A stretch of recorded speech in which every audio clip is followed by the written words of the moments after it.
thing, I have to share with you my strawberry lemonade cake. It's a lemon chiffon cake filled and topped with the most incredible, delicious, fresh strawberry mousse. If you are not a lemon strawberry lover, I guarantee you will become one after you try this cake.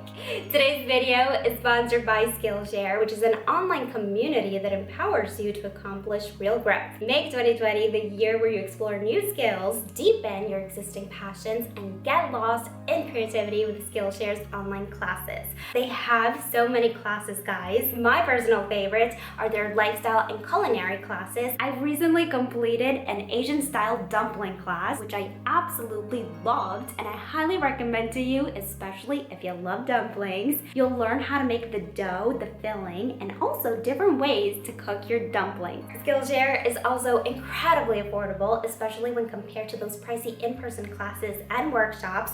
The annual subscription is less than $10 a month, and the first 500 people to sign up to Skillshare using my link in the description box below will get 2 free months of premium membership. Okay, so I'm going to show you a new technique today which works for any recipe that involves citrus fruits. Instead of adding the zest directly to the cake batter, we're going to add it to the milk and infuse the milk, which we'll then use for the cake batter. You'll see why we do this as we go along, and you'll also see how amazing this technique is. Give the milk a good mix and set this to the side for about 15 minutes, which is also the perfect amount of time to whip our egg whites and continue the recipe. If you're new to my channel, welcome. Make sure to subscribe and click that notification bell. I post new videos every week. To the egg whites, I've added lemon juice, and once they start to become foamy, you can add the sugar slowly, 1 tablespoon at a time. It's crucial you use a clean glass or metal bowl when making meringue, or your eggs will just not whip up properly. You'll know the meringue is ready when it triples in size, becomes glossy, and reaches stiff peaks. Set the meringue to the side, and in this other bowl, I have the egg yolks and vanilla. Now, this isn't necessary, but I do like to give the egg yolks a good whisk. This just lightens them in color, and we'll get a really beautiful, subtle golden sponge. At this point, we're ready to add our infused milk. If you want to taste it, be my guest. It's delicious. This is why we didn't add the zest directly to the bowl, because we're going to strain it. As you can see, this is a lot of zest. We don't want all that zest in our final product. We don't want it to mess with the amazing texture of this cake. Add the melted butter and the sifted dry ingredients and mix your batter just until combined. As soon as you don't see any more lumps of flour, you can stop mixing. We're going to lighten this cake batter by initially adding just 3 to 4 big dollops of the meringue to it. What this does is it allows the batter to become a similar consistency to the meringue, so when you go to fold in the rest of the meringue, it's just easier to combine these two together without losing too much air. This batter will be light and airy and fluffy, and it will yield a very fluffy, soft sponge. You're going to divide this in 2 buttered, floured, and lined with parchment paper cake pans. Give them a good jiggle. Do not bang them. We worked so hard to keep that air in the batter, and you're going to bake the cakes in a preheated oven at 160 degrees Celsius or 320 Fahrenheit for around 15 to 18 minutes. These cakes are quite thin, so they'll bake fast. As the cakes cool, they will slightly deflate. This is normal for sponge cakes. It's due to the egg whites that rise in the oven and then settle back down. Allow the cakes to cool for 5 minutes in the pan, and then you can take them out and let them cool completely. Okay, so while those are cooling, we're going to make the mousse topping. Now, this does require some time, but it's so worth it. Do not even consider making this with store-bought jam. I've tried it, and unless you're able to find a really fragrant, good quality jam, don't use store-bought. You'll need some pureed fresh strawberries. I just pulsed mine in my food processor with some lemon juice and lemon zest, and we're going to strain the strawberries. We don't want the seeds in the frosting.